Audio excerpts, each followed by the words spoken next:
In this video, we'll cover two valuable reports you can use to easily monitor, evaluate, and improve your campaign's performance: the Media Report and Registration Report. To access these reports, click Reports.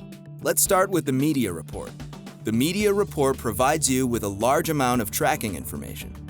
Start by selecting a time range. Let's take last 30 days, for example. Now choose the data you'd like to see.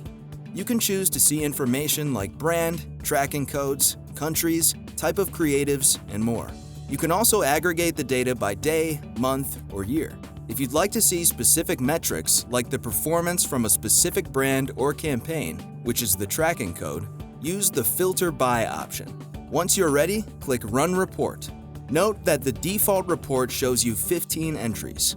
If you would like to view more entries, you can click Show 15 Entries and choose between 15, 50, 100, and all. If you'd like to download the report in a CSV or Excel file, simply click Export. The next report you should use is the Registration Report. The Registrations Report focuses on your customers and displays their details like their registration date, their first deposit date, country, as well as the total commission you earned.